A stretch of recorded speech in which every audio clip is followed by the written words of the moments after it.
Welcome back, everybody. We're continuing our chapter on work and kinetic energy, and we've just done a few examples involving the work-kinetic energy theorem.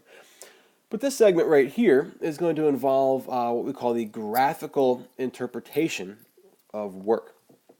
That is, envisioning the work that is being done by graphing it on an XY graph. Okay? So on this XY graph, we have force on the y-axis, and we've got position, or you could say it's the distance d on the x-axis. All right, and recall that work equals force times distance, right? So that between any 2 points, so point A and point B, or point 1 and point 2, this is our distance right here. I should really have called this distance d from here to there. That's our d. All right, if a force of a constant force, what do you want to call this here? I don't know, 3 newtons, okay? 3.0 newtons. If a constant 3.0 newton force is applied over this distance, what do you want to call that distance?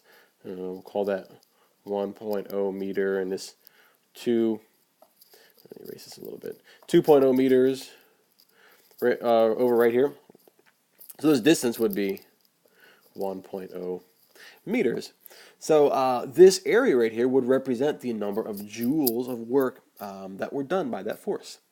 Since work is force times distance, we have force on the y-axis times distance on the x-axis. That gives us an area. And so this area in here is the work that is done. In this case, the work would be 3.0 times 1.0. Of course, that's 3. So the work would be 3.0 joules. And that's indicated by that shaded in area right there. So base times height is how we find the area. And it's especially easy if we have a constant force, because this height isn't changing. And so this the y value is not changing. And as long as we have a base, we have a nice square or rectangular area. We might also call this the area under the curve.